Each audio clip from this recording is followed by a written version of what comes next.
So I wanted to talk about this tree that I have, fruit tree called a Muntingia Calabria, or Jamaican cherry strawberry tree, you'll hear it called. It's a really cool tree. It's a very beautiful looking tree, and it's extremely fast growing, and it makes a really tasty fruit that my kids just, they can't get enough of them. This tree's native to Central America and some of the islands, I think, in the Caribbean, or larger West Indies islands, I think. But I know it's native to Central America. But it's super, super fast growing. It has, again, really beautiful foliage, and they call it a strawberry tree because of the flowers look like the flower on a strawberry plant. It's kind of white, 5 petals with a yellow center. Pretty standard looking flower, but it does look similar to a strawberry.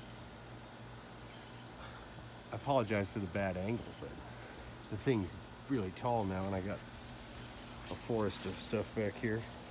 Stinks because I just fertilized yesterday with organic fertilizer. Oh, let me get in here.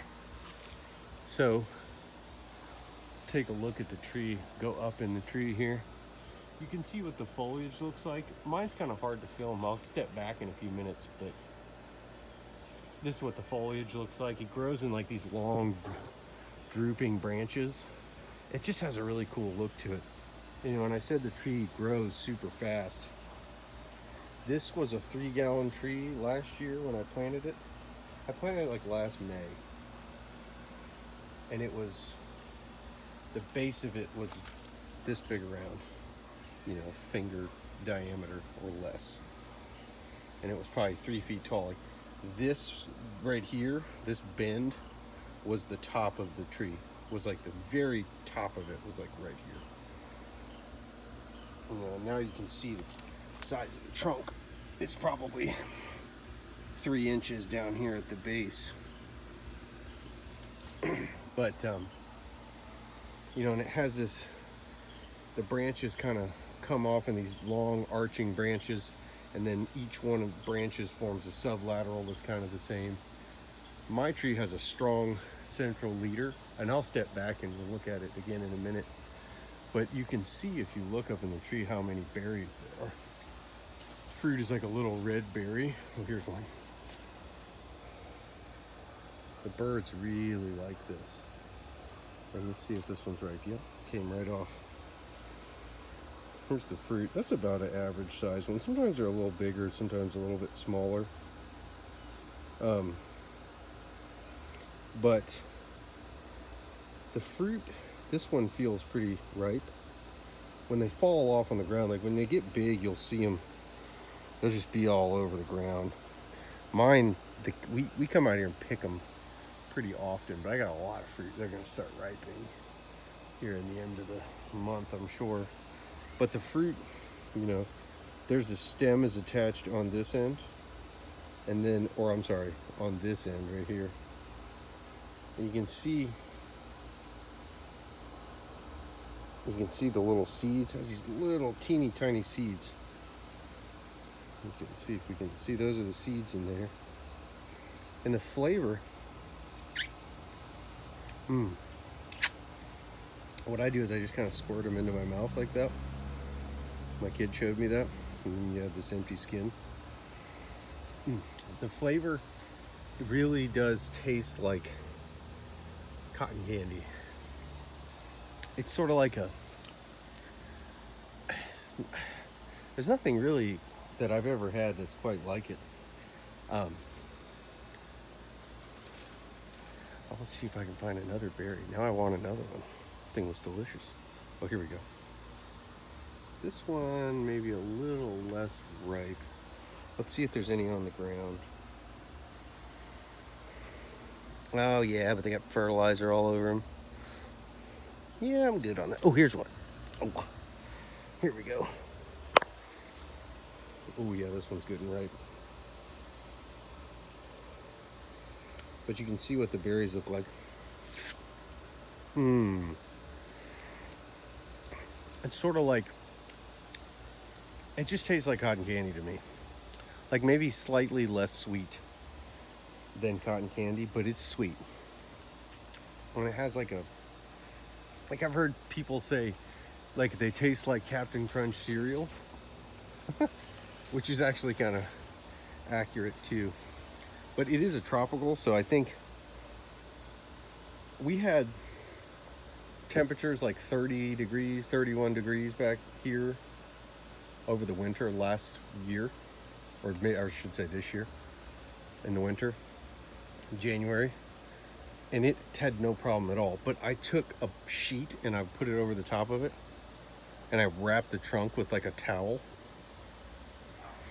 And I put a heat lamp like right in here just to help with this banana and this thing. But that's not going to be possible this year. It's definitely not going to be possible. So we're going to see what happens.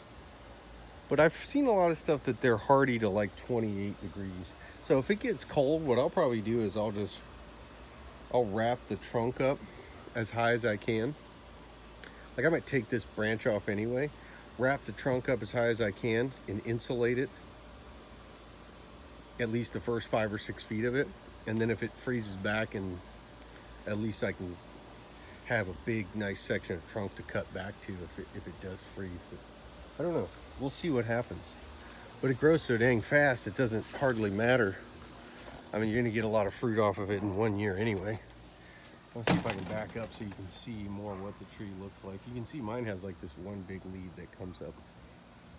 But they're a really beautiful tree. They're just a really, really pretty tree. Oh, I see a flower up there, but I can't zoom in without being too shaky. Let's see if there's any more fruit under here. There's fruit everywhere, but it'll kind of drop its fruit in like,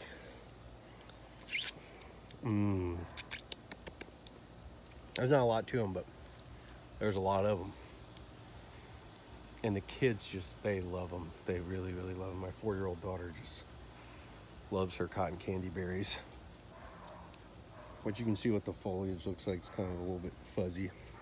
And sometimes if it gets real hot, or certain times of the day, they'll like fold down, like similar to cassia or something like that. They'll kind of fold up. But yeah, Muntingia Calabria strawberry tree. You can see the branches. It has like these lateral branches, and then the branches will come off and they'll form sublaterals. Like if you Google some pictures of some mature ones that are growing in open environments, they're a gorgeous, gorgeous tree.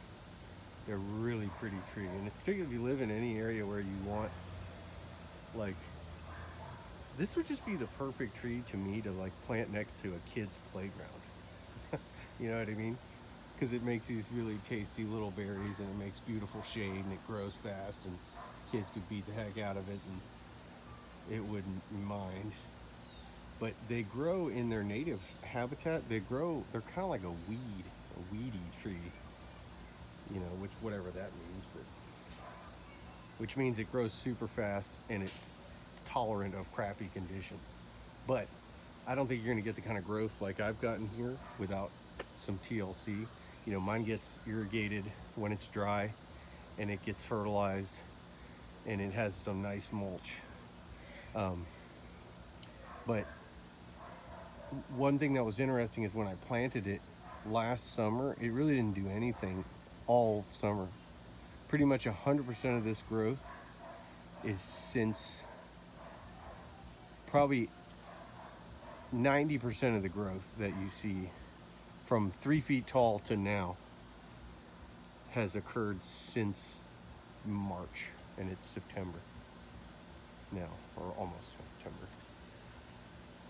So these things grow super fast.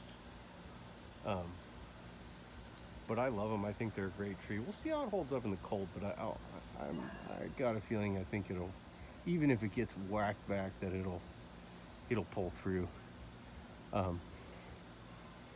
You know, the birds really like this plant, and the seeds are microscopic. I've seen some guys propagate it through cuttings. I've tried a few, but they weren't successful. And the seeds are so small. I don't know how. I read about propagating it from seed, but I haven't had any luck. You know, so I think you kind of got to get lucky. I think honestly the seeds probably need to be pooped out by a bird to effectively germinate. There's probably some kind of chemical reaction that goes on there that, or the seed, they're so small they dry out easily or whatever. I haven't had a lot of luck personally, but the person I bought this tree from did grow them from seed, and she said that the one crop that she tried from seed, this tree came from, she said she had great germination and hasn't had any since. The only one but she does have some pop up in her yard from birds pooping out the seeds. So I'm not totally sure in terms of invasive potential what this tree holds. There is some places in the world where it's invasive, but here, I don't know. I mean, it's a little bit, there's a lot of other stuff that would compete for the niche that this thing has that's not sensitive to cold. So I don't know. I do worry about that with some of the fruit trees and stuff as in terms of invasive potential, but Muntingia calabria, the strawberry tree or Jamaican cherry, I think it's a fantastic tree. Supposedly makes really good wood for smoking meat. Not something that I'm gonna do, but interesting thing about the tree. Delicious cotton candy berries, as my kid calls them.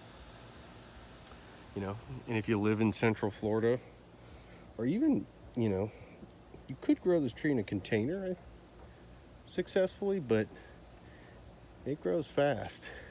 So even if you live in kind of a marginal area, if you could put it in a quasi-protected spot and give it some cold protection, you could easily grow this thing, I think, successfully and get lots of fruit from it all the way up through into North Florida. I think you could, if you were all the way up in Gainesville or Sumter County or something like this, you could have good luck with this tree. Also there, you tend to have richer soils, so I think it would grow even better. So, but yeah, Muntingia calabria, one of my favorite fruit trees that I have here in my yard. Check it out.